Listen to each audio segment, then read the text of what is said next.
What's going on, guys? We are Now It's Legal Podcast, and we are with Dalen Wright. That's right, wide receiver TCU. Man, thank you for coming on. Yes, sir. Thank you. Yeah, man, this is great. Let's just get right into it. I'm going to read off the credentials. It's deep. It's stacked.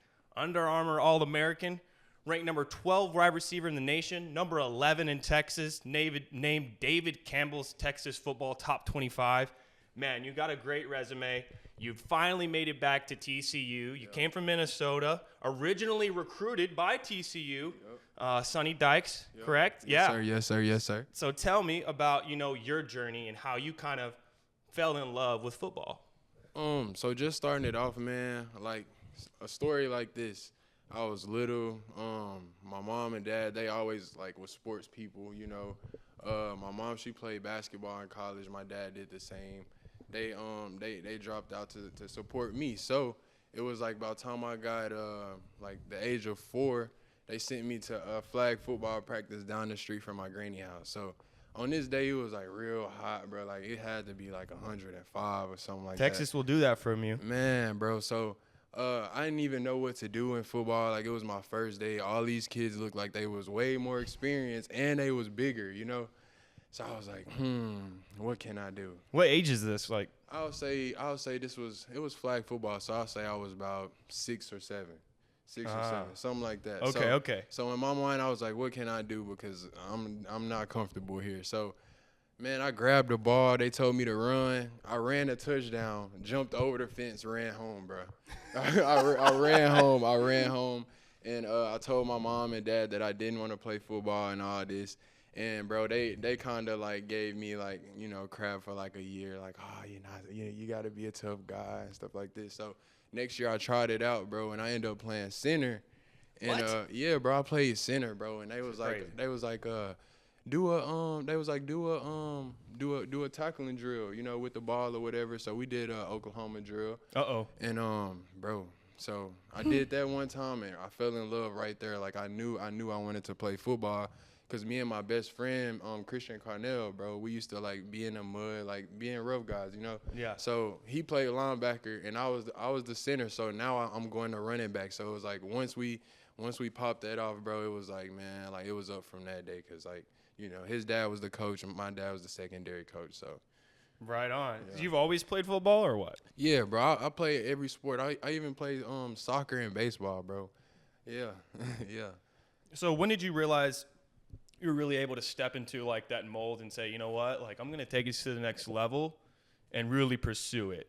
Because the offers didn't come till later in your career. It's not like as a freshman or sophomore you were getting it. You really gained traction junior, senior year, in which you got invited to all those camps, and we'll cover that. Right. But tell me about falling in love with football. So basically it was I was in high school, I had to learn little stuff just from being from, poverty or from, my background. So it was right after I went through those things, I was like, man, this is not something that I want to pursue. I'm not finna do this and all this. Plus it was in high school, you had to pass your grades to play football and all this. So it was bro, I locked in. So once my freshman year came, keep in mind, bro, I played quarterback my whole life until my junior year, bro. Whoa, they switched positions. Right. So I went to a small school named Ferris, in Ferris, Texas, named Ferris High School. Gotcha. And my granny stayed down there because my mom didn't want me to go to SOC, bro. So I played QB there, man. I looked up to this one dude named Jamon Thurman, and it was I did the same thing plus more that he did in the little town, But it was I always had to grind. So it was I'll go and wake up early in the morning and do all this other stuff. And it was kind of it's a 3A school, so you popping out way over the other kids. So it was is you going to move, what you going to do? So I chose to move to Ennis, to a school that, went to state 2 years before I came, So I was like, you know what, I'm going to go down there. They was calling my mom, asking, hey, can he come play QB down here? We need a QB, da-da-da. People in the city and in the little town and stuff like that, right? So I went down there, bro, and I tried out for QB. I was doing good, bro. I was finna be the starter. This dude from baseball came to play QB, bro. His dad bought us all new stuff and all new gear. And I was like, I mean, it broke my heart because, you know, I looked up to Cam Newton. I wanted to be like Cam Newton. So I was like, dang. So I'm at the house sad. My mom like, hey, you got to make a decision. So I made a decision, bro. I started working out. This is when like, you know, the offers and stuff and the camps and all this started rolling in because like right when I started playing receiver, I started posting videos on Twitter of me working out. You know what I'm saying? So it was like every day I'll go in my grandma's yard and just work out. So then I started getting invited to little camps and mega camps and stuff like that. And the first camp that I went to was actually at Texas A&M, bro. And I had ended up going against Deion Sanders' son, man. Like, I think, yeah. Keep in mind, bro, we just played them in Colorado. It's like high school all over again. I promise you, bro. Like, man, it's like some full circle moments are embedded in your career earlier on too. Facts, cause you got to think like FBU football. He played. He had the truth. I played against them. You know. Damn. So it's like, bro, I've been there this whole time. You know. Yeah. So. Yeah, that's incredible. I'm going to backtrack a little bit. You said Ennis, Texas. And when I think Ennis, Texas, I think about KD Davis. And I was looking at our mutuals on Instagram. Yeah. And KD was there. You know, he made it to the Canadian Football League. Yeah. Kudos to KD. Yeah. But were you able to play with KD or? Yes, sir. So once I came to the school, KD was one of my best friends. Like, he was like a dude I go to his house and chill and stuff because I didn't know nobody. Whoa, that's insane. Yeah. This is kind of full circle for me. I don't know how far deep you went down on my Instagram, but I worked exclusively with KD Davis in the birth of NIL in the year 2021 and 22. He's an absolute dog and just like a really good person. Facts. Somebody you would just want to hang out with, even if football wasn't even there. Facts.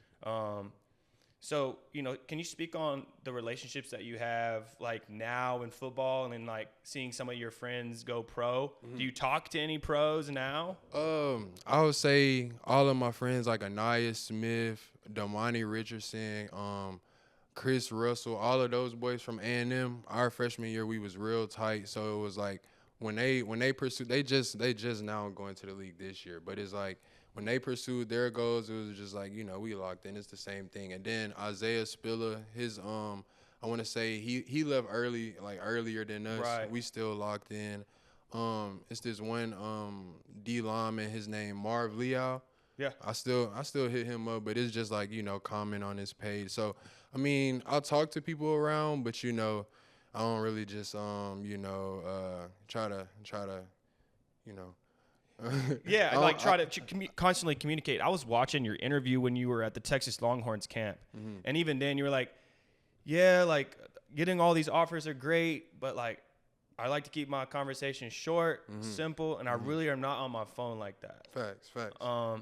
In which, in return, I think about being on your phone, I think about marketing, and then I think about the NIL. Facts, and it's crazy that you say that because it was like, bro, I got a broken clock on my hand because communication been bad from the beginning. So it was like I had to learn, like, bro, you gotta reach out and talk to people. That's why I like talking to you. Yeah. I came in nervous, like, you know, because I'm just like a person that sticks to myself, you know, even though like I'm a good person and all this is just, you know, I just, you know. So I mean, I had that to worked on it. So yeah, you know. that's so cool, man. Yeah. Honestly, why NIL podcast? Why pick me, man?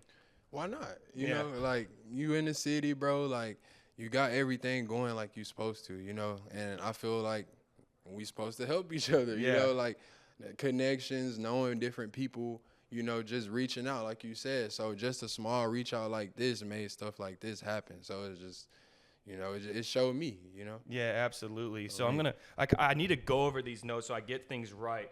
So let me go through this real quick. You had what's his name? Jimbo Fisher. Here we go. Oh yeah. Okay. Oh yeah. So your first camp at A&M, right? And so you already had this pre-existing relationship with A&M, right? Right. And if you go to 247 Sports, you can see all of the movement that you did. Yep. Your offers are nuts, first and foremost. But then December 5th, 2018, you had Jimbo Fisher visit you. Facts. Can you speak on what happened to get Jimbo Fisher to visit you? So with that, so how that happened is, I did not, bro. I did not want to go to Texas A&M. Like, I don't know why. It's a great school and like great people all around there. Yeah, like, rich program. Right. Like, I didn't want to go. So I'm like, so anyways, Coach Craig, he was the receiver coach at the time. He called me. He say, D-man, do you want to be great or not? So I'm like, who is this? Keep in mind, you getting like 30 calls a day. You exhausted from talking to everybody. Yeah. So I'm like, yes, sir, I want to be great. So he say, I'm coming to your house today, and I'm bringing Coach. I say, for real? He like, yeah, I'm bringing Coach. Jimbo Fisher. So keep in mind, bro, they pulled up in like 3 Escalades, all this big ball and all this. So my granny cooked, bro. She cooked, man. And Coach Jimbo sat there, talked to my fam, ate, bro. It was a good day. And after that day, it like changed because I'm a family person, So just seeing that the coaches was like, talking to my family, everybody just like eating, having fun, it made me fall in love with them. Yeah. Facts. You say Granny cooked. You're obviously a fan of your grandmother's cooking. Yeah. Even before the cameras came on, we talked on the phone and Granny came up again. Yeah. I gotta know, what did Grammy cook for Jimbo Fisher? Man, South food, man. Neck bones, macaroni cheese, and baked potatoes, bro. Holla, that's so good. Hey, I'm telling you, with the banana pudding, bro. Hey, I'm telling you, bro. She threw Bro. that day. She threw down, man. Yeah, she did. Yeah. That's incredible. So did Jimbo say anything like, "Oh, this is good"? He said, pass me the hot sauce. he said, pass me the hot sauce, man. So that was a good time, bro. Yeah, that was a good time. You have such mixed reviews about the whole recruitment process. It seems like yours was like very genuine and everything like that, especially with your position switch. Like, a lot of guys might shy away from that. It seems like you embraced the challenge and then became greater than what you ever could see yourself. Facts. And I feel like that's been the whole name of the game since the beginning, bro. Like, even to this day, Like, you talking to me today, 2 weeks later, I'll probably be a whole recreation of myself, So it's just a growing process for me, especially with me being from poverty, me having to learn these certain type of things in life that I didn't know in the beginning. So it's like, that's the process. It's huge. Yeah. Yep. Well, I can tell you this. Your energy is amazing. You speak very well. And like I know it doesn't come overnight, man. And you working on you, it's showing. I can really see that. And so I'd be remiss to not say something, bro. Thank you. You got it going on. Thank you. This is already like top five for me. Thank you. Okay. I mean, and TCU, man, I'm born and raised in Fort Worth, Texas. So to finally, reach out so many times to different people and things like that. And it's to ultimately be you, to be like my first, like, TCU, man. Like, I'm forever grateful. Like, God is so good. Yes, sir. Yes, sir. So let's talk about the portal, right? You've had your fun with the portal. You've had your not so much fun with the portal. Facts. Yeah, Facts. you had to kind of learn how to navigate through it. Facts. So you entered the portal after A&M. Can you tell me about that and maybe your lack of knowledge of the portal? Okay. And maybe you can help other athletes who are watching this. Okay. Kind of not do what you did. Okay. Y'all gotta listen to me on this one. So, okay, all hot shot. You got everything. You feel like you all this. Get in the portal when stuff not going good and don't know how to use it. That's not the way to go. The way to go is, bro, figure it out at the school that you chose. If you can't figure it out, bro, talk to someone and figure out what's your next move and make sure it's there. Because what I did was, bro, I was thinking it was like commitment again. So I was like, man, I got all this time. I could just wait for more offers to come in and I could just pick whichever team that I wanted. Not knowing that you got a month or two to pick where you want to go. The coaches got to know you that you coming, so therefore they could put you in the roster, see where you're going to fit in. So if you're going to make that decision, bro, you got to have a game plan. For sure. Yeah. So we talked about a game plan and you're trying to navigate this at what? You were like what? You're 21 now? I was like, I'll say 17. Oh, heck no. I was like 17, bro. That's crazy. Yeah. Ultimately, you end up in Minnesota, right? And it's not warm. It's up north. No. And I'm going to let you tell it. But what you told me is that you had a backpack and you just got out of Texas and showed up where you needed to go. Facts. Tell me about that. So basically how it went was, of course, like I was telling y'all, I didn't do good with the process of, figuring out which school I was going to go to and all this. So it was schools like Bowling Green and all this. Right, Tulane or Minnesota. So I called PJ Fleck. Keep in mind, bro, he was like one of my first offers. If y'all go look on YouTube, like my old recruitment videos, bro. I was deep. Bro, he recruited. I was at an HBCU camp. He offered me up there in the big thing. But anyways, he called me, bro. I remembered his energy. I'm like, yeah. So we had the conversation, like, yeah, catching up and all this, and he made it sound good, and it was good. So I was like, shoot, I'm on my way. So I just grabbed what I needed at the time. I'm going. I'm like, Mama, y'all can bring it down here or whatever. But, because I think at this time we was getting ready for spring ball or something like that. So it was like, bro, I'm ready to get in. I'm ready to get into it. So, bro, he ended up telling me like, hey, bro, it's going to be chilly, but it's okay. So, I was like, okay, cool. Get on the plane. Man, I'm coming off the plane. For one, George Floyd had just passed away. So it was like burning everything. Keep in mind, it was a culture shock for me. I'm used to sunny days, a lot of space, you know what I'm saying? But, man, so I'm sitting here looking outside. I'm like, bro, what decision did I make? Like, you know what I'm saying? But I'm like, hey, I made it, so let's get it. So, man, I went to my house. Well, I went to the apartment that they gave me. I couldn't sleep for like 3 days, and I had to just like think and come up with a plan. So, after that day, it was kind of like, bro, I worked, you feel me? Every day I woke up and worked. I went through adversities there and all this, and I mean, it was really just finding myself because, for example, cutting my hair, it was a big deal, but it was also like a growing moment for me because the same way that I came out of high school with a poverty mentality and all of this stuff, I had to learn the business side in Minnesota. That's what they showed me. They showed me business and structure. So it was kind of like, man, at first I was tussling it, like, man, I don't like it. But it was like once I came home, bro, and like I came at ease because now I have the sun. I'm where I'm from. Not saying that I can't adapt, but it was just like at that moment with me growing, it was hard to adapt and do all this. So it was like once I came home, I realized for sure what he was talking about, and I used it in my game, like with my game at TCU, and it like propelled me to be one of the best players because, athleticism, I always been one of the best, Yeah. But it was more of like just learning, So it was like I went through that learning process, and now it's just like the coaches know that you're going to produce and do what you have to do because how you present yourself to them, Absolutely. Facts, and I think a lot of the recruitment, it starts with like, hey, that one school offers you, and it's kind of like a trickle down effect. Oh, yeah. It's like, well, they offered him. Well, we offered him, like something like that. Yeah. So, so on December 4th, I'm going back here, but December 4th, December 1st, 2017, TCU offers you. That's the first offer. And then like 3 or 4 days later, SMU offers you. And why I say SMU is because SMU's head coach is now TCU's head coach, who you now play for. Facts. Can you tell me what your recruitment was like by SMU?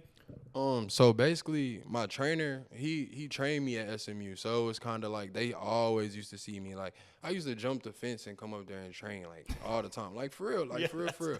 So it was like even in the transfer portal, Sonny Dykes was calling at SMU and was like, yeah, we could get you down here and all this, but we don't have offers. And when he switched to TCU, he already knew. So it was just like the same thing with Dion, like all this. Like I've been in Dallas, all this stuff, bro. I just been low key. So it's like he already knew, like he already knew the athlete that was coming in. He already knew like what I'm about, Yeah. Can you tell me about the relationship you have with Sonny Dykes? We'll get to your trainers. And we'll get to your positions coach. But tell me about the head coach of TCU Horned Frog football. Like, Okay. So Coach Sonny Dykes, I would say our relationship is more of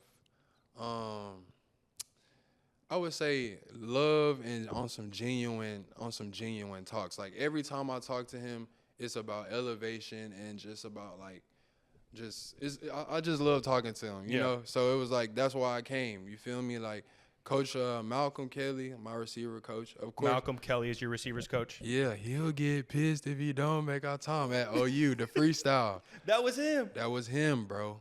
That was him. Oh. That was him, bro. So now it's like the same, you know, like he know how to relate to me. So again, you learned the business side. Now you have a coach that can relate to you and all this. So it's like you good now, you know? Yeah. Facts. So the relationship you have with your coaches is really important.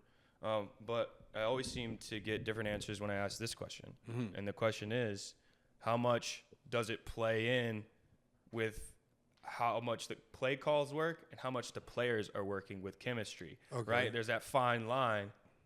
Where is it all really coming from? So I got a question for you. Go. Okay, so if you was at a job and a dude came 3 days out the week, would you let him be your manager? No, he's not gonna be a starter. He's not gonna play a position that is very important. Facts. So in my company, in the game that we play, you gotta show your face. You gotta be there. You gotta do all those things because that's what took me so long to this point because I didn't know that. You know, you weren't doing all those things. I wasn't. So you weren't showing up. You know what I mean? Like I would say I was showing up and all that, but I wasn't doing extra. Like I wasn't coming early. I wasn't being in a coach's face. Hey, coach, how your day? Just come in his office or, you know, just talk to his family, see his kids at practice, play with them. Like, I wasn't doing stuff like that. I was more of a selfish person. But it was like once I understood that, you know, give to others and stuff will come back to you, it was just like, man, it's been up because now people see that you actually care, you know? Yeah. So people now see that you really care at TCU. Can you tell me about the culture at TCU and kind of what cultivated you to, you know, one, go back, and it's familiarity, right? Mm-hmm. But then it's usually we see something in this guy, and 2025 will be your last year of eligibility too. So Monty Rager, during the recruiting process, you know, he was like, you know, that's Jalen Rager dad, you know? So, yes. Right. So the whole time that Jalen Rager was going there, he was like, bro, you need to come to TCU. But I was going up there the same way I was going to A&M every weekend and stuff like that. I was coming to TCU in high school and stuff like that. So I already knew that they was on some, like, hard, we work hard, we play hard, we come hard, you feel me? Yeah. And that's what I like doing. I like to come in and perform hard. So it was like we bleed purple. That's what we do. Yeah. You know what I'm saying? We bleed purple. So it's just like, man, I don't know. I love it. Yes, I have in the notes that, you know, Jalen Rager was like a huge like proponent of you, like initially for your first and even like your most recent one. Did he play a role in your most recent recruitment, or was it more like, I already know the story here? Nah, it was just because when I went to Ennis, he went to Waxahachie, so we knew each other, and it was just a connection there. So, gotcha. I mean, that's really all it was. We still chat and talk to this day, but that's just what it was, you know. Okay, that's a bet. Tell me, let me read this. So you are at TCU, and you come, and now you're back, and you really seem, when you get the ball in your hands, you're very much dominant, and you're going to make something happen out of the play. Right. Whether the play's butchered or not. Facts. Like, you're going to come in there and make something happen. Facts. Can you give me a time where you've lined up against somebody and burned them really bad? And so, my first day in Minnesota, bro, you know, I was hyped. I'm ready to play, you know, all this. So, we go out there in just helmets, you feel me? So they put their best DB on me. I don't remember his name or nothing like that. But we go out in practice. I run a fade, catch it one hand over my shoulder. Boom. Keep in mind, like, it was on some reaction time stuff. So I'm like, oh, I did it. You feel me? But so I fall. I'm like, I got the ball. So I get up. I spike the ball. Boom. I'm yelling. Coach Fleck like, no, we don't do that here. We don't do that here. Well, like, that was, like, the best time ever because it was just, like, that was the beginning of me learning how to actually play the game. You know what I'm saying? Like, because I was so when you play football, but you really got to be calm in those situations. You know what I'm saying? So I'm telling you, bro, So you had to learn. I think a lot of the times you're more athletic than everybody. Facts. You're 6'4". Let that be known. You're 6'4". Facts. You keep in mind in high school I was like 235, bro. I know. I was What are you now? Now I'm only 205. I'm a speedster. Yeah. Yeah. There was an interview. You were like, "Yeah, I'm trying to get to like 240," and I was like, "What?" Yeah. I immediately went to ESPN. I was like, "Dude, there's no way this guy's ripping 240, 6'4" wide receiver." I'm like, "Dude, this guy's insane." Yeah. But no, like, yeah, in the flesh, you were definitely 6'4". Like, a lot of people you see, you're like, "Bro, you were legit 6'1", 6'2". Yeah. This dude, 6'4", folks. Facts. And has everything coming towards him. Facts. So, let's look at this schedule here. You have your first game of the season for TCU is North Carolina. Yep. Then you got Abilene Christian, Yep. right? And then you have SMU, who's coming into the ACC. Can you tell me? Are you ready for SMU? Are they ready for me? Are they ready for me, bro? You got to think. See, like this how I think. When I work out, bro, I think of these teams. I think of everybody else that's working out somewhere else. I don't even compete with the people in front of me. You know what I mean? So I've been thinking about you. I've been thinking about you. That's it. I've been thinking about SMU. Oh, and you're playing at home. Yes, sir. That'll be your second home game of the season for 2025. Is there any like celebrations that I mean, obviously you can't predict the future here, but I would say this is your season to show longevity and health. Facts. So how you perform against the conference realignment, I think more eyes are going to be on that, and inevitably more eyes on you. I mean, can you say anything to SMU for not recruiting you harder? No. Or honestly, any of the schools who didn't recruit you after you went to Minnesota and then entered the portal? I would say Clemson. I really wanted to come to y'all, but y'all had T. Higgins at the time, But yeah, I wanted Clemson. But no, all that stuff, man, it's in the past, Yeah. So you're a powerhouse, and they're gonna have to contain you. I'm already knowing that. Facts. And if we talked about TCU versus Colorado, we all know what that ended like. But you did catch a touchdown against Deion Sanders, who's like bringing Lil Wayne out, and then bringing all these celebrities out. How does that feel to really punish the guy who's like huge? So. For one, we should have won that game, So I'm gonna tell y'all this. Last year we had nothing but transfers, so everybody came in like right before the season. So it was like when the game started, bro, we was way more talented, but we just wasn't connected at the time. So that's why we lost.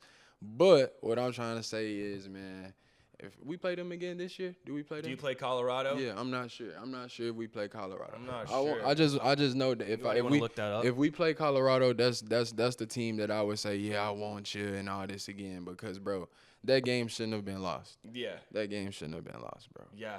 Fresh off of a natty, they were definitely hungry for it and everything. And so let's speak about Shedeur. Like, you played him in high school. Now you get to play him when he's like up there. Yeah. Right? Yeah. And, he's driving Rolls Royces in Colorado and, has one of the highest NIL deals. Evaluations at like $2.1 million. I'm sure I'm barely scraping this. I'm sure there's lots of unreported NIL money entering his pocket. So can you talk about, the NIL recruitment at TCU and how big of a player they actually are? Because maybe some people don't know that TCU is a private school, and they can do whatever they want with their money. Okay, so we get money on too. Don't get it confused. You know what I'm saying? But yeah, man, it's this place named Flying T. We do little stuff for them. Go to see kids and play philanthropy. Yeah, just have fun. So we do stuff like that, and we get like little deals from that and stuff. But NIL, you know, I feel like I had my time to do that, you know, which I still can, but I feel like the main thing is like stuff like this and also just performing, bro. Yeah. Like, you know, like Shiloh, all them kids like that, like, yeah, they was blessed to be in that position, you know, but when you go against me, you see what's up. You feel me? Because I scored that touchdown on him. You feel me? That was nasty. Not even saying nothing, not even saying, but you know, just you know, Like real spill. yeah, like a man to man, like Yeah. When it's time, we gonna see what's up. we sure will. I can't wait for the 2025 season. It's gonna be crazy. Facts. Can you kind of speak on you know, any like guys that you look up to who are in the pros now, or AJ how you Brown. want to resemble the game after them? AJ Brown and Julio Jones. Since I was little, bro. Oh, Julio Jones hard. Right. So that's who made me chisel down. That's who made me get my weight down and want to be a speedster, because I started looking at Julio pictures and videos every day. You know what I'm saying? So it was like I look up Julio, AJ Brown, Calvin Ridley, and CeeDee Lamb. I love all them boys. You know what I'm saying? So that's who I look up to. T. Higgins too, for sure. Those are all fire, I think, undisputable type players. Fire. So tell me, how do you get ready for a game, bro? Like I'm telling you, this is a primetime game. Yeah. This is 7 o'clock. Mm-hmm. It's not a morning game. It's not some la-di-da middle of the afternoon. This is prime time, 7 o'clock. What is Dylan Wright doing on game day? So, you know, I got my routine where, you know, I get in the shower, do my little stuff like that.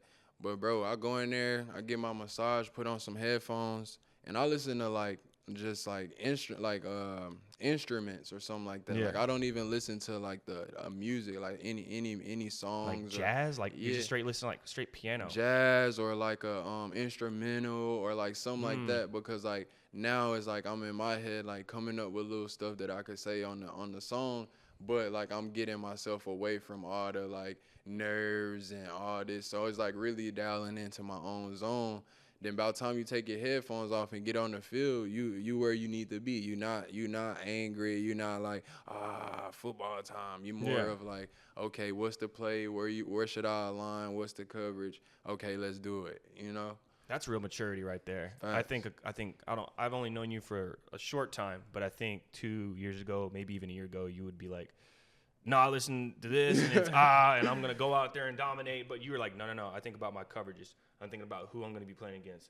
I'm thinking methodically, and I'm thinking as a professional things. Facts. Which inevitably, that's where you want to be. Facts. And that's where you're gonna go. Facts. And I had to see it because I felt when I didn't. Yeah. When I didn't do those things. So. Yeah. So you're getting over injury. I feel like it has to be talked about. But through all that, there's learning through injury, right? Where you can work on and how to not come back so fast and to listen to your body and say, no. Let me do one more week so I'm not out 4 weeks. Let me get this stronger so that I have more longevity in my career. Can you just speak on how you've been able to manage that and kind of talk to your trainers? Do you talk to your trainers? Yeah, most def. Okay. And, like, so that was a learning experience, bro. So, basically, okay, I've been grinding hard every day my whole life, my whole football career. So, that's all I knew, you know. So, it's kind of like once I I got Sorry.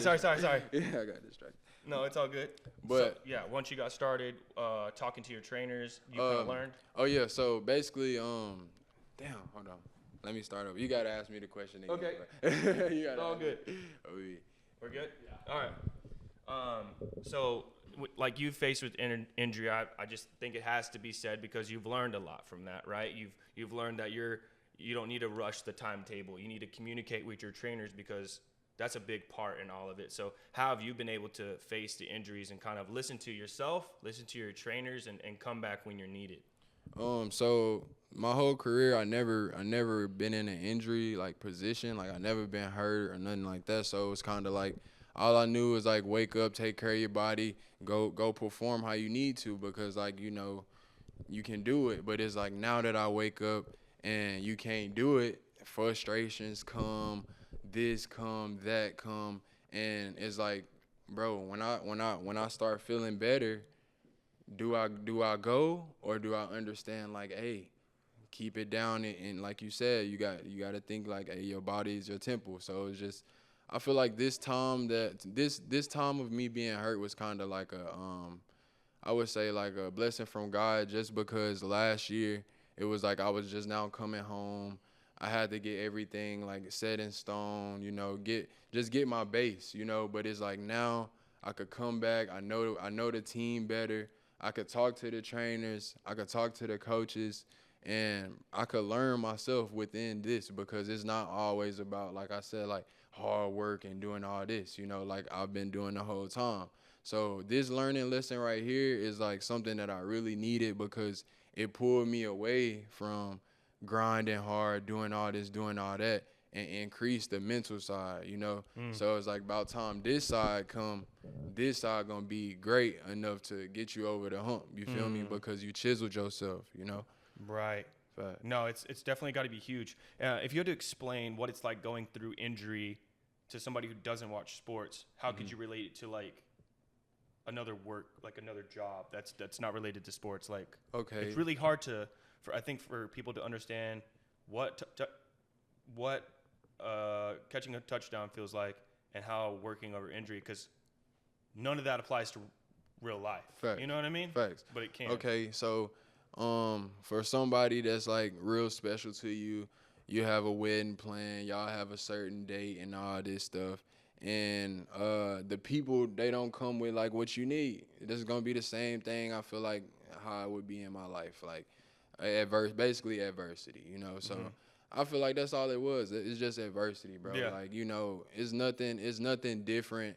I feel like that's why I love football, because it's just like life. It's the same things, it's the same things. So that's, I don't know, adversity. Adversity. So facing adversity and getting over it. And you said mental. How much of this game is mental? How much of is it physical? Bro, 90% mental, like 10% physical, bro. Because like, coming from a guy like you, that's huge. Bro, I'm telling you, bro. Like I seen the most like unathletic people just like dominate people for real, just because like, okay, the coverage, so I'm finna sit right here because I know you're not over there, Yeah.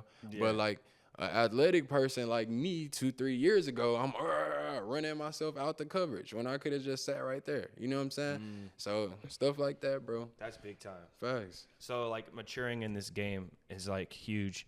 And when I think about like trying to keep, the depth chart, but also like keeping players in college for longer so that they are to develop and like really become like you, really understand coverages and plans and game plans and all of that. And I think the NIL is going to play a huge part into that, because now they're able to retain these athletes, and they're not just like, oh, finally I can go pro. So I'm not like, I'm off stipends. And stipends are great. Scholarships are great. But that's like saying working, 40 hours a week for X amount of dollars is okay too. You always want more. Fact. And that's just human nature. So you talked about Flying T Club. Did the Flying T Club sign you to a collective? Yeah. So, I feel like they got a tie-in with the team. So, It's alumni. I think it's TCU alumni. Facts. So, all the good players, you get what you get. If you're a good player, you get what you get, Yeah. So, yeah. So are you able to, like, I know some at Ole Miss, so like you can see, oh, in the transfer portal, this player is asking for this. This player is asking for this. Is there a pretty much like flat number based on like what skilled position you're in? Oh no, it's about your performance level, Okay. But what about usage rate? Huh? What, like usage rate, like how much they're going to use you in game? Oh yeah, facts. Okay. So like basically how it work. Okay, this is how it work. Okay. Yeah. You come in, say if like the freshmen and all this, they come in for the summer, right? If they see, okay, all summer you've been dominating, you've been coming to meetings, you've been doing what you're supposed to do, and they see that you're gonna be a player for them, they're gonna put you on. Yeah. You know? But if you ain't doing what you're supposed to do and all this, you ain't gonna get no love. So, Right. yeah.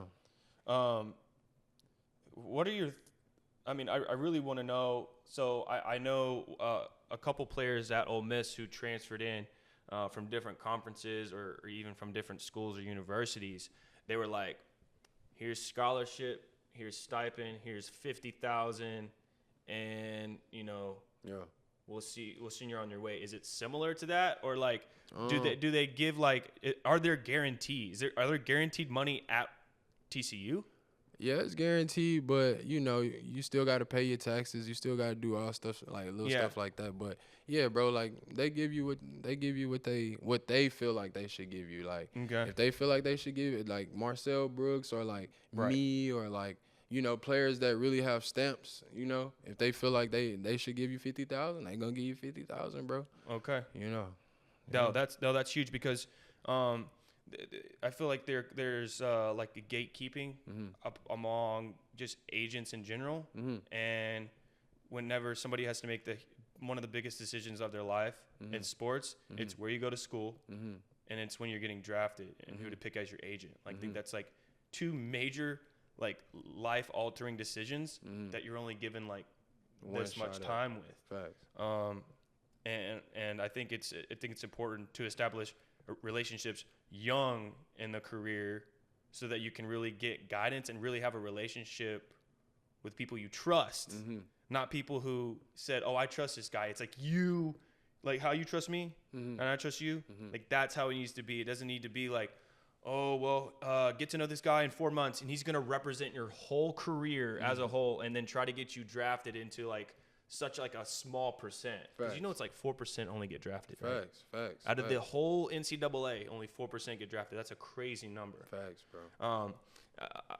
Mike Williams out of Stanford and got a master's at Stanford, then got a double master at SMU. Absolute brain.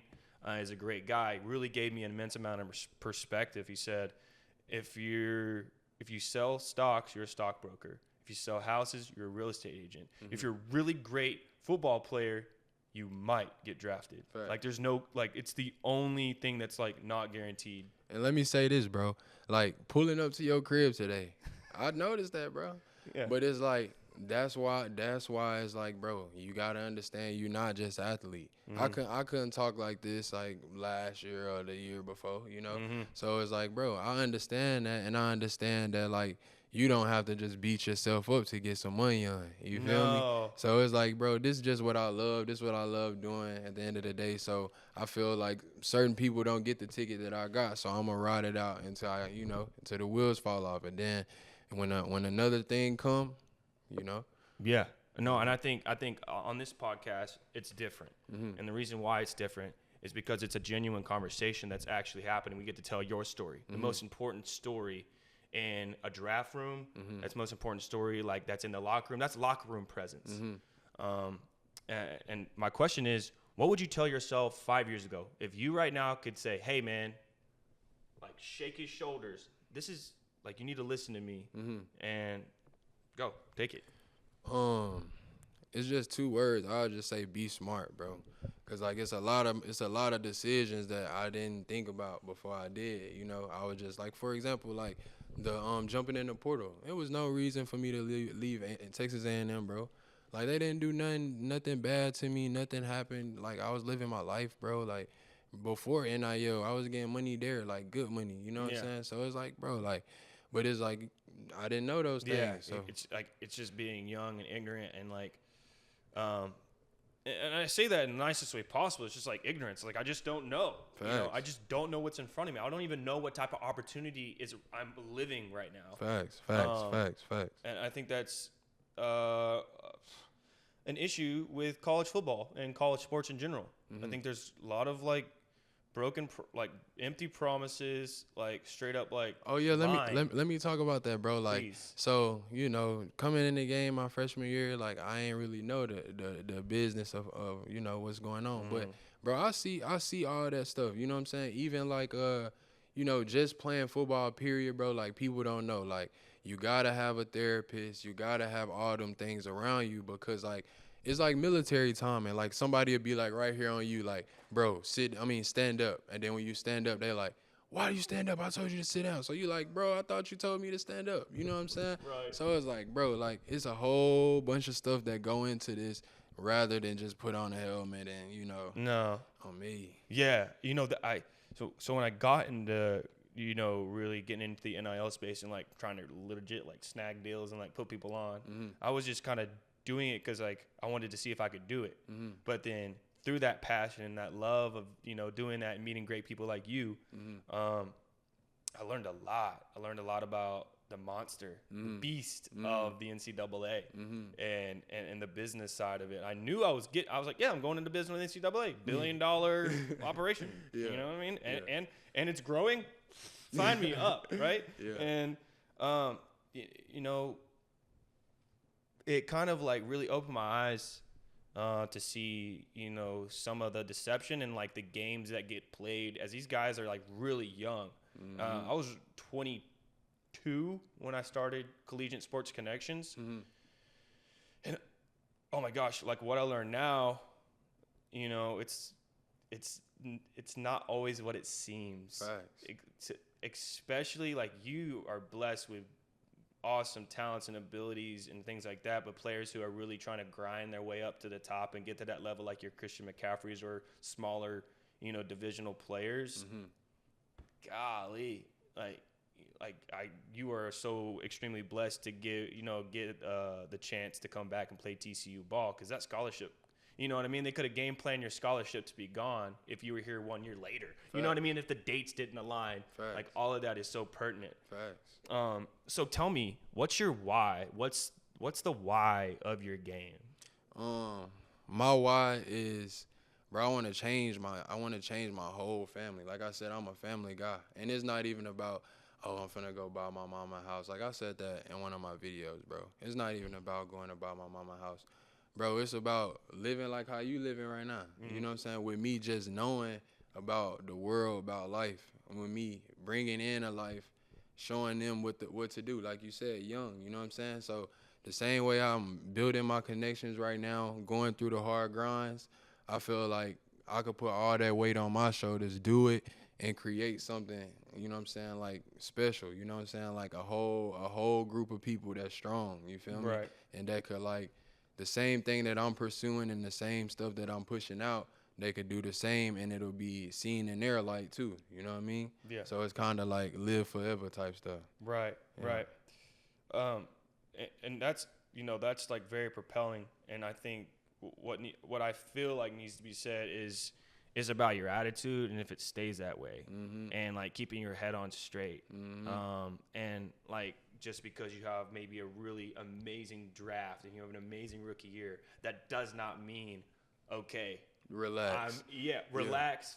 Yeah. Oh, I can make not so smart decisions. Yeah, fall back into dumb ways, basically. Yeah, like you can go back home. That doesn't mean you become home, if that makes sense. And that's why I came home, bro. It's crazy because, like, since I've been home, I only went back to my like actual hood like 3 times. But like, it's not even like that anymore. Like, with me figuring out like what I really wanted to do in life, bro, like I'm not one. That's why I'm so low key. Like, even going to a bar give me anxiety. Like, I don't like being around. Like, I'm telling you, bro, like I'm one of them people, man. Like, I want to live on the farm, bro. Wake up, have some cows and all this, football field over there, like I want to have stuff like that. Not saying I want to be away from everybody, but just like 10 minutes, you know what I'm saying? Yeah. But yeah, bro. No, that's big time. I believe you, and I want that same mentality, because I want as much success as God is willing to give you. But as much is required, much is given, much is taken, and you're gonna earn that. So your why is bigger than you, which is a huge deal. But if you were to leave this room with all your family around, and I were to ask any of your family members, man, what's Dylan like? What's Dylan Wright like? What would they tell me? Probably the same thing you'll tell me, like, just from talking to me right now, bro. Yeah. Just like genuine, loving, caring, like, bro, like quiet. You know what I'm saying? But you're quiet? Yeah, you're bro. To yourself? Yeah, bro. Fair.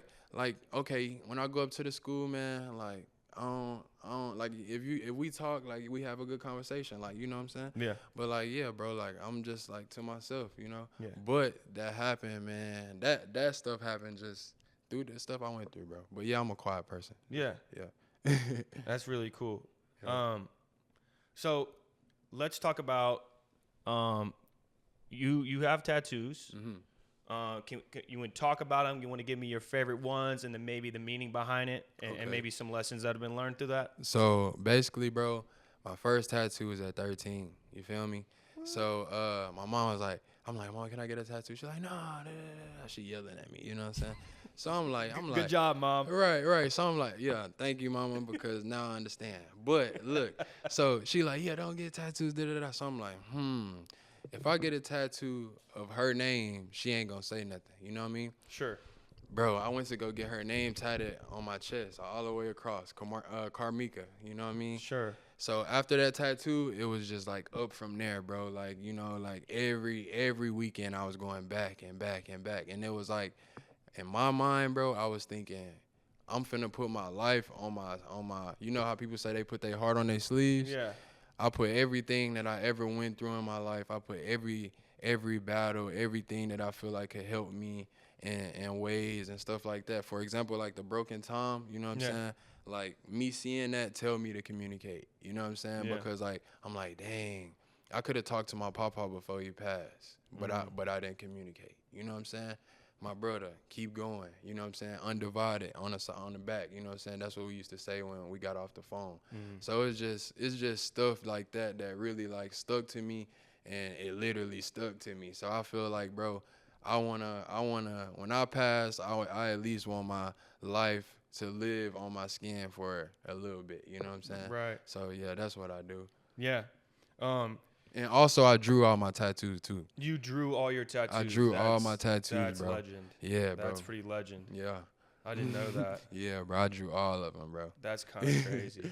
Yo. I didn't draw any of my tattoos, but all of my tattoos, I have like my chest is fully tatted, my back, my legs. Yeah. But I guess that's the first time I've ever said that on the pod. So now everybody knows. Yeah. So, but everything like means something to you, and I think it just registered with me because I got my grandmother, and like you don't understand like when it's gonna be the last time you talk to them, especially with how fast life goes and we get caught up in our own life and everything like that. But you lost. If I'm okay to talk about this, like you lost 2 friends to gun violence. Yeah. And I've had somewhat of the same thing happen to me, to my uncle, and then one of my friends who I used to do business with, both lost their life to gun violence. If you kind of want to speak on that or actually speak against it. So basically, for example, like I said, I was from poverty, bro. So I grew up around all that stuff, man. If you play football, bro, you play football. You're not a gangster. You're not all this. You're not none of that, bro. You know what I'm saying? And I'm a prime example. I lost friends. It could have been me. You feel me? So what I'm saying with that is, bro, that right there changed my life, bro. All the recruiting, all the hard work, all this, I did that with my friend, bro. You know what I'm saying? So when I came to that school, bro, he played receiver at the time. And every day, bro, we was in the hood. We didn't care if we heard gunshots. We ain't heard nothing. We was outside working, you know. Went to the school, worked, all this stuff. And it was just like, man, every day in high school, I used to do dumb stuff like that. Walk around, have guns, and do all this, you know what I'm saying? But it was like, bro, I felt like something was around me, but I didn't know what it was, you know what I'm saying? And, you know, that's why I feel like God got me here to do something, because he could have took me, bro. It was plenty of times, bro. Plenty of times that he could have took me, but he took my friend. It hurt me bad, but it made me grow. It made me grow up, bro. Like I feel like, you know, he literally lived inside of me. The times, like you said, like bad choices, bro. I hear the nah, don't do that, bro. Or you just get a gut feeling, you get chills, you get something. So it's just like, bro, like, you know, what happened with that situation is both of them went to West Mesquite with me. The running back, his name is Todd Jordan. So he was. Y'all were both getting recruited at the same time. Right, all of us though. We all played on the same 7-on-7 team, True Buzz and all this stuff. So, bro, even on my commitment day, like I posted his commitment to Utah and all this. But anyway, so Todd Jordan died first, bro. He had came back home for a break. It was like during COVID or something like that. And like the gun backfired, shot him in his main artery in his thigh, bro. He bled out and died, right? So when that happened, And you were there. right? No, I wasn't. I wasn't there. I wasn't there. But you know, they told us about it. Then you know, the funeral, all this. Right. But anyway, Todd Jordan, he wasn't one of my close friends, but he was like a friend because we played football. So when he died, bro, he was my friend, actual friend. You feel me? So he started my brother wore number 5. You know what I'm saying? So he started wearing number 22 at Utah for Todd Jordan. So the team started promoting him and all this stuff, like giving him like accolades, you know, to represent Todd Jordan, you know, passing and all this stuff. And bro, like a year later, man, like he had a kid, he had a party, you know. By the way, y'all don't go if it's parties and stuff, y'all be safe. Y'all don't go to every party y'all see. But he had a party for his kid, man, and got into an altercation with a dude. He tried to leave. And the dude didn't let him leave, bro. Was sitting on his car outside. I had the video in my phone, bro. I watched it every day in Minnesota. Like, you talking about mental health, bro? I watched that video every day. And so, bro shot he shot his girlfriend in her neck and her stomach while she was with her kids. So my boy was trying to cover her up, and he just got shot up and stuff like that. And it was kind of sad because, bro, like, you know, I seen all the people running, all this stuff. Like, nobody helped, you know what I'm saying? So everybody left. Yeah, so again, like, it showed me how the world gonna be for me. Like, I feel like that was the time where I'm like, you know what? People will really leave you for dead, like, literally. You know what I'm saying? So stand up on your 10. So it was just like, bro, that was life-changing for me, bro. Like, all that smiling, like you said, like, all that type of stuff, bro. I didn't. That's where my anger and all this came from. All that, and it was like I had to fix it. You know what I'm saying? That's what took me so much time, because you gotta think, bro. Like, you got a straight line where your mom, your dad, all this could tell you, okay, this the play. This how people gonna be. This. You know what I'm saying? For example, bro, racism. You know what I'm saying? Yep. When I was little, my mama told me, don't even look at color. If he your friend, that's your partner. You know what I'm saying? Right. But going to college, bro, you got dreads. What's up, bro? And then you in a room full of people, and he don't want to talk to you because how you look. You know what I'm saying? Now I'm a genuine person. I'm hurt. You feel me? Because I'm not knowing. So again, it's like I had to take a whole loop out this way to get to the position that I wanted to get, when I could just go straight. But with that loop being made, it made a strong man, and I appreciate the loop. You feel me? Yeah. All the hard Perspective times. definitely hit. Facts, because like, bro, I don't care about no books you read. I don't care about like nothing like that, bro. When you gotta go through the real life things like that, you can't get coached by it. You know what I'm saying? You just gotta know. You gotta have them feelings, bro. You know what I'm saying? Like, yeah. And so like, I'm a prime example. So it's like, bro, I ain't no interview person or like somebody that like love TikTok or nothing like that. But like real life perspective, I'm there. Yeah. You know what I mean? No, that's like big time. That's big time. All right, Dylan. You got Dallas. You got Fort Worth. Give me your top 3 favorite spots to eat in Dallas. Rudy's, Good Lucks. Rudy's is chicken, by the way. I love chicken. They come with chicken, bread, peppers, pickles. Bro, it's so good. Good Lucks, love Good Lucks. You know, that's like in Oak Cliff, you know, so they have hot link baskets. So it's like a hot link, split open, barbecue everywhere, you know what I'm saying, with the peppers. And, you know, bro, everything is good. But I'll say they're my top 2. It's this other place. It's another chicken place, but it's called Hall's Chicken. It's good, but it's not good for you. You know what I'm saying? Like Most for good real. things aren't good for you. Like $20 for 20 pieces of chicken. Come on, bro. Oh, dang. But it's off the chain. But you know. But yeah. But Fort Worth, bro, I ain't even gonna lie to you. I haven't found my direct spot yet. But them taco trucks though, I be hitting them, bro. Yeah. I be hitting them. Honestly, like if you're really trying to hit like some really good taco spots, like I've taken the team, Anthony, Nick.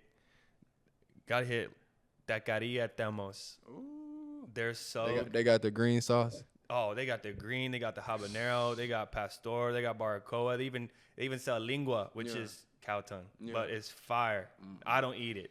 I don't eat it though. Bro, but they kind of scared me though, cause they was like, they kind of scared me because they was telling me that the trucks be selling like goat meat, like you know what I'm saying, like the like what's that, barbacoa meat and stuff like barbacoa. that. Yeah, so I be scared. No, bro. I'm not gonna take you to a spot where they sell that, but Oh, me. I swear by tequería most. It's the best. It's the best. We going. There's we gotta go. I gotta take you at some point. But Funky Town's like it's its own like small town. So anybody who's not from Fort Worth, like, what can you tell them about Fort Worth and kind of like what type of city it is? Because it's like a big city, small city vibe sometimes. Facts. I would say, bro, if you come to Fort Worth, you really can make some money, bro. Cause this money building. Like Dallas, they have they got stuff kind of like already set in stone, bro. But like if you come to Fort Worth, bro, and you got your own motion with some stuff going, like you could really do some stuff. Because like even in Denton, you know what I'm saying, same thing. So it's really like a new place where you can get right. For real. Yeah,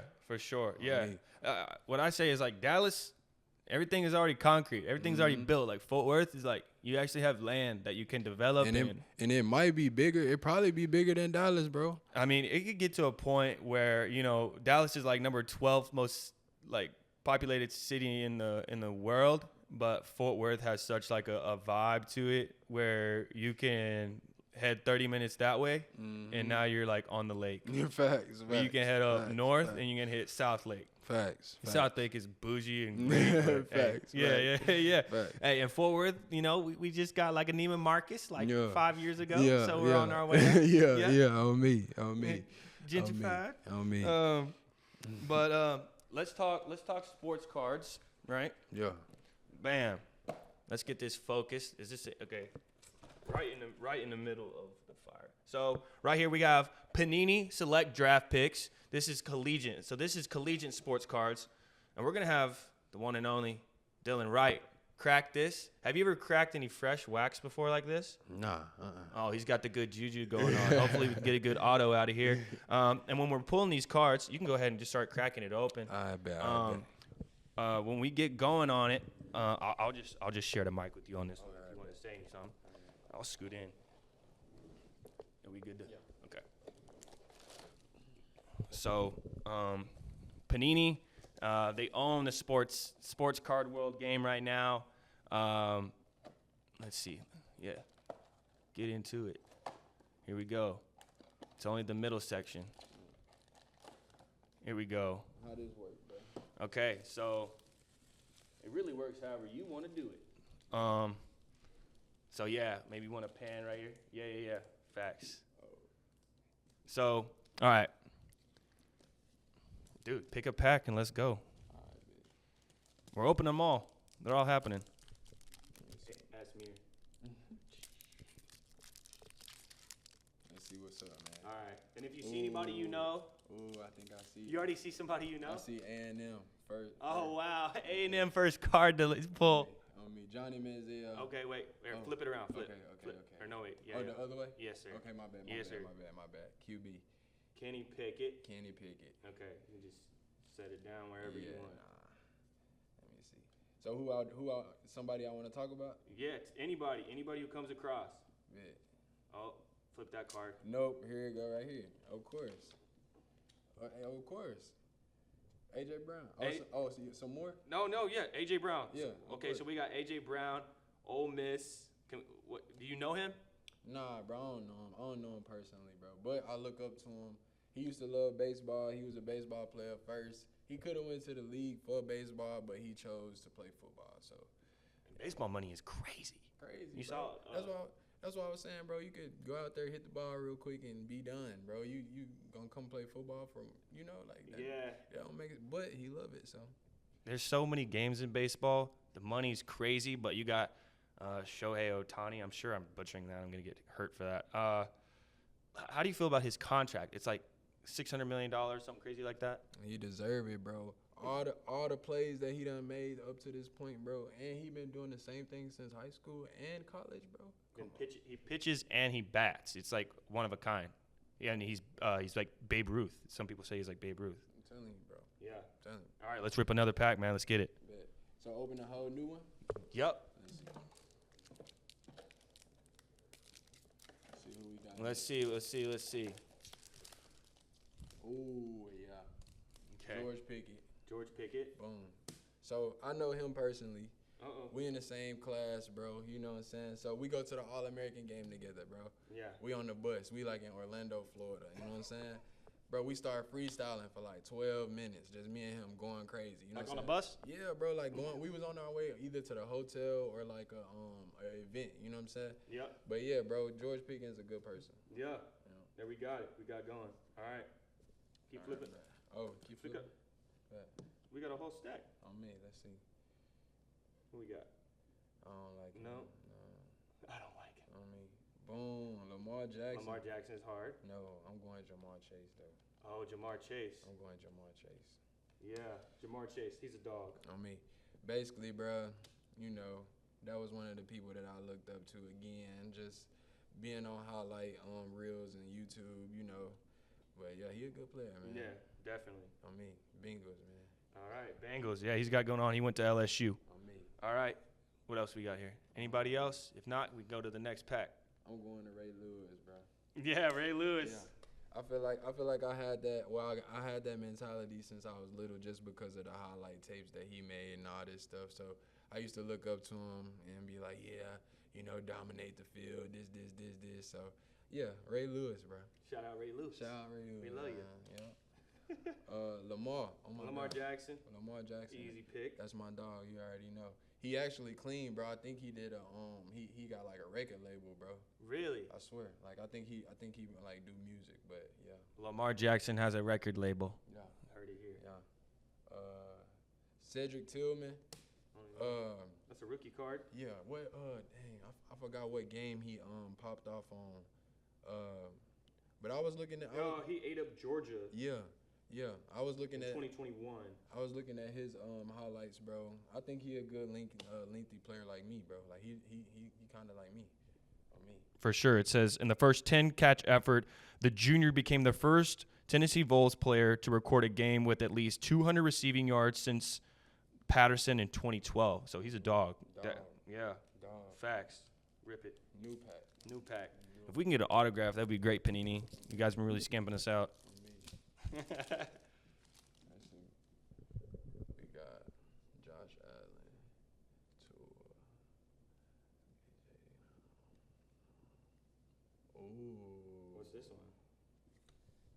Quentin Johnson. Quentin Johnson for the TCU Horned Frogs. This is a rookie card. This is awesome. Speak on it. He the reason why I'm here now. Really? Did he say, like, man, you need to come back, or?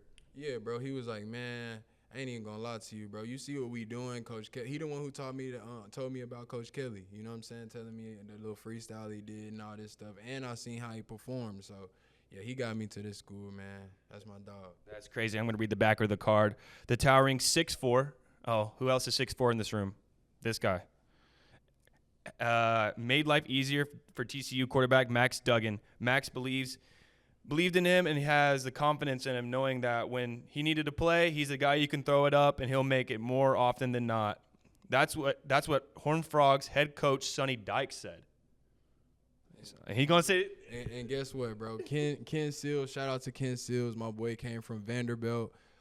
He with us this year, so he already know how I get down. So I feel like it's the same story, man. I'm not even finna say all this, but hey, I'm telling you, bro. And shout out to Josh Hoover. That's my dog too, dog. We not, but yeah. Right on. Shout out Quentin Johnson. Yep. All right, you got it. Ooh. Let me see. So Garrett Wilson, bro. So he in my class, bro. Garrett Wilson. We went to every camp that I've been to. He was there, bro. And it was like all the prom camps, like the Under Armour All-American, or like all the big events where it's like top players. Yeah. Like he was there. So it was like, man, we built our relationship. When he came down there and played us in Minnesota, bro, we actually linked up before the game, bro. Like, you know what I'm saying? Dude, you killed Ohio, though. Of course. On a couple of plays. I was watching some highlights. Let me get bro. Like, you were really doing it against Ohio State. Is that kind of like you were like, okay, everybody's watching? So basically it was kind of like, bro, I came in, I ain't even know none of the plays, nothing, but I knew that we had Ohio State, bro. So it was like I stayed like 2 weeks, bro. Like, hey, let me learn this, let me learn that. game came perform how I needed to, bro. Yeah. On me. Absolutely. All right. What else we got? Zach. Oh man, Zach Evans. Zach Evans, yeah. I think is he? Nah, I want to say he a class lower than me. I want to say or something like that. But he a good player too. He been a dog since the beginning, bro. Transfer market in 2022. The former TCU star landed at Ole Miss and quickly showed out. Yeah. There we go. He a dog, More bro. TCU people. On me. I'm liking this pack. On me. We're gonna go Tua, man. You say it. Tua Tagovailoa on me. But yeah, Tua, I love you, man. You already know. I wish you was my QB. On me. I think a lot of people can think that. On me. Yeah. Left-handed or not, bro. I love how I spin. I'm gonna catch it, bro. I'm gonna catch it. Josh Allen. Saquon Barkley. He hard. Saquon, and then obviously Saquon Barkley, legend in the flesh. God. Rookie card, Bijan Robinson. We already know what He he's went to about. Texas, yeah. I'm not a Texas fan. Honestly, you got recruited by Texas. Oh yeah, hard, bro. That's where I wanted to go. That's where you wanted to go. I was 235, 6'4", bro. All the receivers up there are the same. Yeah, that's where I wanted to go. Why did you not end up going to Texas? I think they had a coach switch or it was something like that, bro. But it like I ended up not going. Yeah. Yeah. It happens. It happens. All right, one more. Or you got 3 more packs. Bet. We packed up, man. Let's go. This is dope. Let me see. My bad, mama, for getting your house dirty. On me. Let's see. John Elway. These some old heads. Derrick Henry. Bryce Young. Dylan. Justin Herbert. Josh Allen. I really want to pass on this pack, but we gonna go Derrick Henry. Derrick Henry. Yeah, big body. Yeah. Here's the truth. You already know I like that type stuff. You know what I'm Yeah. saying? If I play running, John Elway. yeah. If I play running back, I'll be like that for sure.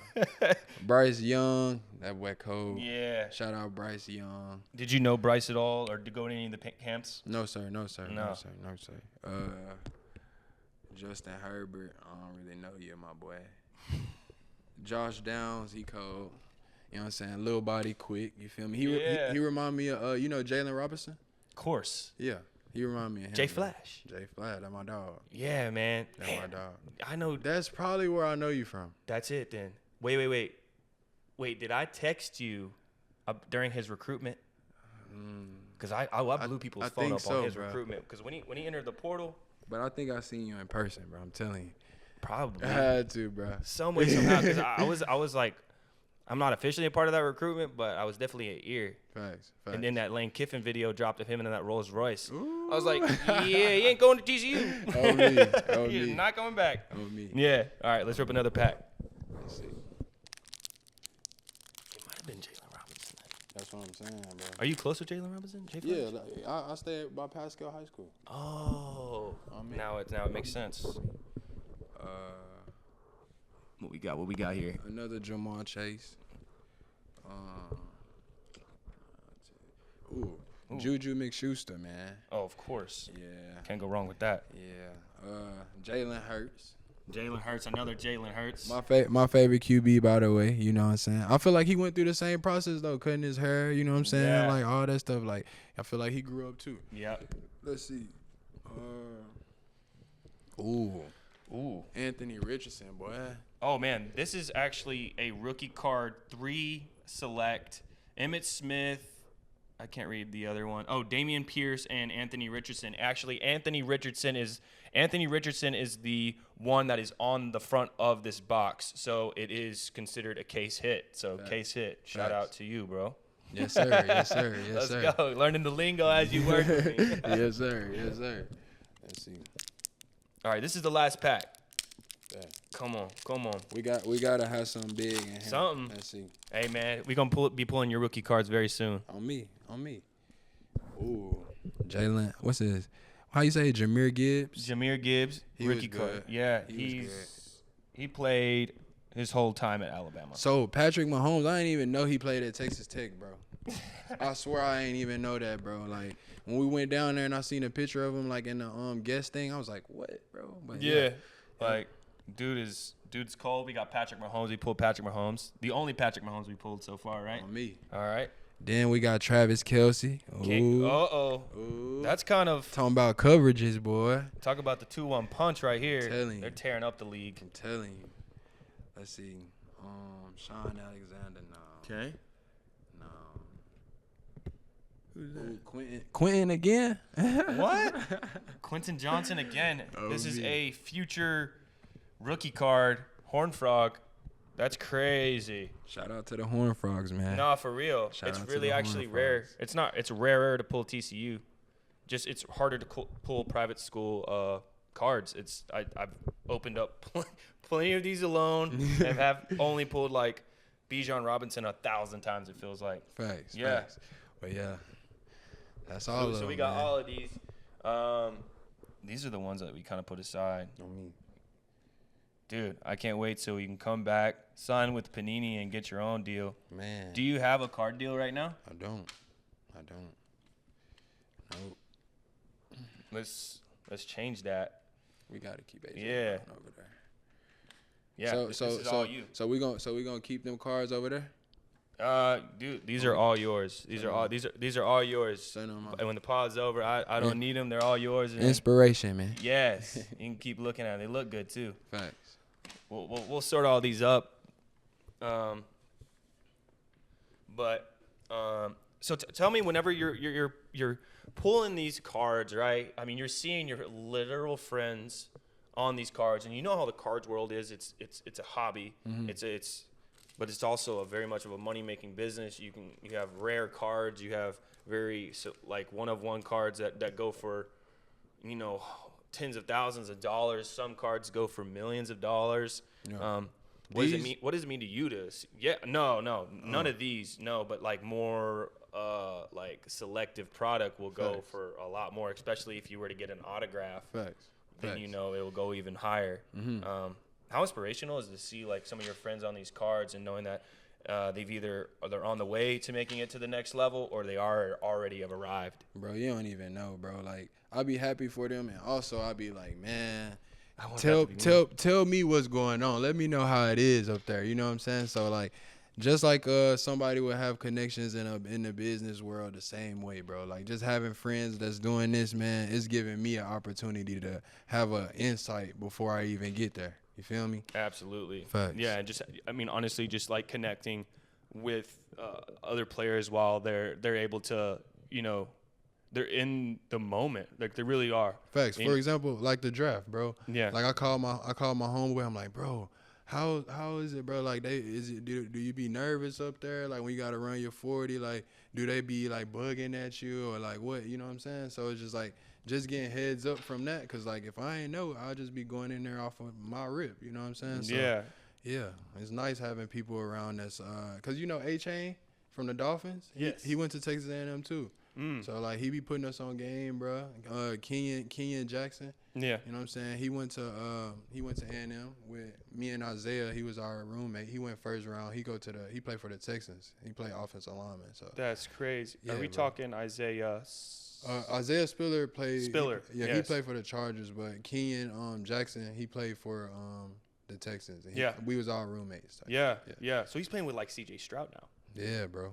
And that dude. And he a starter. I think he start right now. That's big boy. That's He crazy. got I think he got like either like a road or something named after him, like in Houston, cause he originally from Houston. Whoa. On me, They showing the out for the city.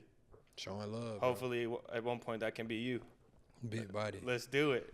Telling you, bro. Now, we went through all these players who are either currently in college or now going into the draft. Can you give me a top 5 current roster? Top 5 current roster. It could be all the way to offense to defense. You can mix it however you want. You talking about just teams, like with Players. with players? Okay, so AJ Brown on the right. Okay. You got Julio on the left. Knew it was coming. You got Jalen Waddle at slot. You got What's the running back from Atlanta? Bijan. Okay, you got him at running back. Bijan Robinson. Bijan Robinson. You seen that Mustard deal? Yeah. Did you see the catch that he did over there by the touchdown? And then Yeah. Bro. So He's crazy. That's why I support you, man. You got something that don't nobody got. So again, who else? Offensive lineman. I'll say all my boys from Minnesota. Yeah. They held it down. Yeah, bro. One dude though, he played. I forgot his name, bro. He played for the New York Giants. He was our center, bro. He was a dog, so that's for sure would be my center, bro.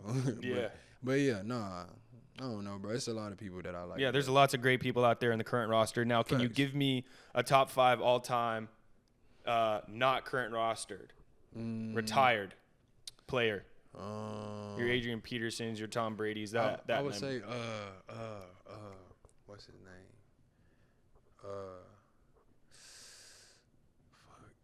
What's his name? Mean Green, something. Damn. Are you talking about Katie Davis? No. You said Mean Green. No. It's this one. It's like I'm thinking way back over. Yeah, Joe Mean Green. Joe Mean Green. Yeah. He did play for UNT though. Me. But, yeah, he did. Yeah, but nah. Yeah, him. Okay, so we got Joe Mean Green. And got then, 4 more. I'll say. You saying like worst? All time. Like good players or like best all time. Bo Jackson. Okay. I would say Randy Moss. I would say I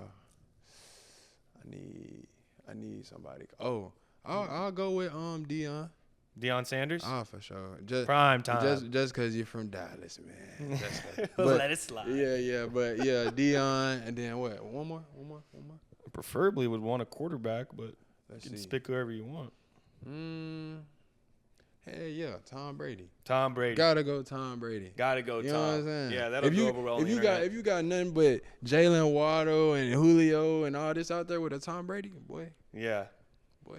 So, like, 2 guys who I can think of who are actually 3 guys who were able to grow and be hated during their prime but being loved towards the end of their career.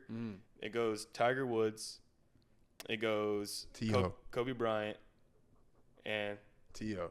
Oh, God. Yeah, like they were able to be hated throughout their career but then loved at the end of it. On me. I just read that somewhere. I was like, that could be more true. On me. And Tom Brady as well. Like, he was hated so much in like New England, and he was able to kind of like pivot and be that guy with like a smile on his face while he kicks your team in the teeth. So. On me. Yeah. So you're here on Now It's Legal podcast. Have you seen any NIL deals either happen at A&M, Minnesota, or Funky Town, TCU, Horned Frogs that you would like to emulate, or companies that you would want to work with? Companies that I would want to work with is, of course, anything that has something to do with sports, shoes, anything like that, whatever, stuff like that. But more so, I want to do stuff like this, like podcast talk. So like, somebody could like, because what I'm really wanting to do, bro, is like have people in Dallas, like all the good players and stuff, like around, like come around and talk and stuff, because like, bro, I'm from here, so like the people, people know me, people gonna come and stuff like that. So I mean, I would just say like, more recognition on like networking and just being online type stuff. Absolutely. On me. Yeah. A question that you may have or that I could answer is like, why start the pod? Bro, just because like I'm not a talkative person, but like just like this, bro, like I'm comfortable with it. Like you gotta think like being at home, you chilling, you talking, you know what I'm saying? So it's like bringing it out into public and then actually talking about stuff that's like beneficial that could help others too. Yeah. Yeah, for sure. That's team, bro. I think I found my new co-host once we get going. On me. So you'll be in the 2025 draft. Right. Is that kind of crazy to think about or say? No, bro. Cause you been thinking about it. I'm supposed to. It's well past, bro. It's well done. Like it's supposed to been done. You know what I'm saying? So, get my opportunity. I'm running with it. You feel me? Yeah. So, would you ever co-host a show with me? Of course. Later on. Of course. All right, let's do it. Let's do it. All right, you have it here on Now It's Legal podcast, NIL, We have Dylan Wright. Hey, anything else that you want to say to the people out there, words of encouragement or anything that's you got going on that you want to let the people know? No, I would just say thank everybody for watching. I would say if you're going through anything in life and stuff, it's okay. Everybody go through things. Everybody, it's just how is you gonna come in? How is you gonna come out of it on the back end? So, I would just say keep going. Don't give up. Keep God first. Tell God to guide you, and you'll be okay. Well said. Now it's Legal Podcast. Dylan Wright. Yes, sir. Let's get it.